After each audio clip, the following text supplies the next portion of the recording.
Au nom du Père, du Fils et du Saint-Esprit. Amen. La prière du matin recommandée par le Père Nicolas Sanadon. Grand Dieu, en qui et par qui tout subsiste, puisque sans avoir égard aux mauvais usages que j'ai faits jusqu'ici de la vie, vous daignez encore me donner ce jour pour réparer mes forces et pour m'assurer par une conduite chrétienne une bienheureuse éternité. Il est juste que je la commence par vous rendre les hommages qui vous sont dus. Prosternez donc humblement devant le trône redoutable de votre majesté. Je vous adore, je reconnais que vous êtes le premier principe, la dernière fin, et le Seigneur absolu et souverain de tous les êtres créés, que tout vient de vous, que tout vous appartient, et que tout doit retourner à vous, en servant uniquement à votre gloire.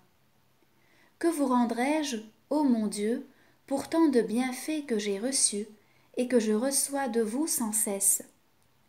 Après avoir pensé à moi pendant toute une éternité, vous m'avez créé au temps ordonné par votre sagesse infinie. C'est elle qui m'a formé mon cœur et qui a tiré mon âme du néant.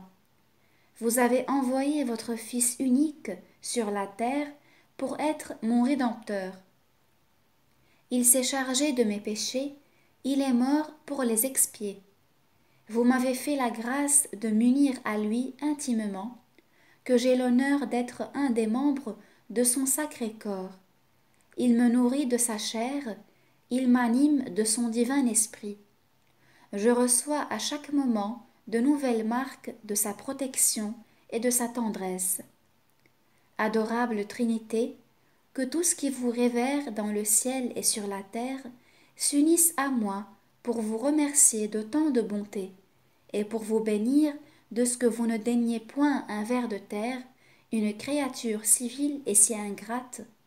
Je proteste, ô mon souverain Seigneur, que je ne veux plus vivre que pour vous servir, et pour accomplir le juste et indispensable commandement que vous m'avez fait, de vous aimer de tout mon esprit, de tout mon cœur et de toutes mes forces.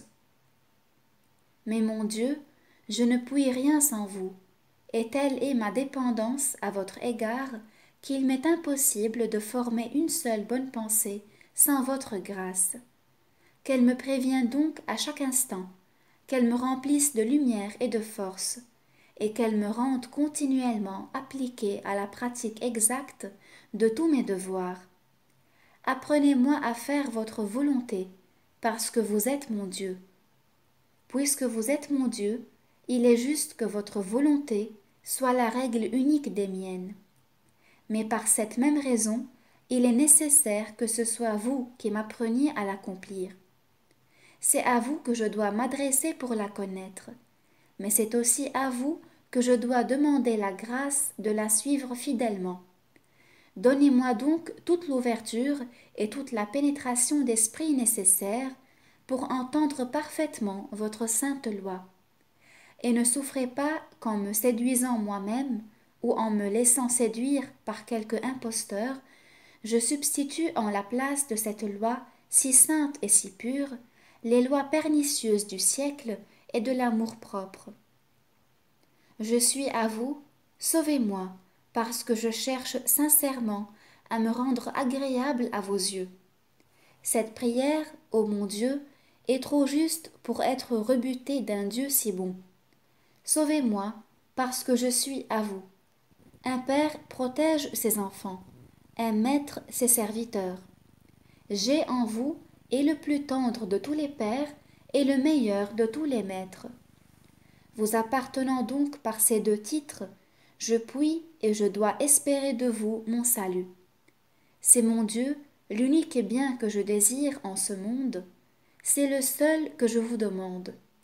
Disposez de tout le reste comme il vous plaira. Mais faites que j'assure mon salut en y travaillant efficacement aujourd'hui et tous les jours de ma vie, que je ne vive plus sur la terre que pour mériter par notre Seigneur Jésus-Christ de vivre éternellement avec vous dans le ciel. Ainsi soit-il. Amen.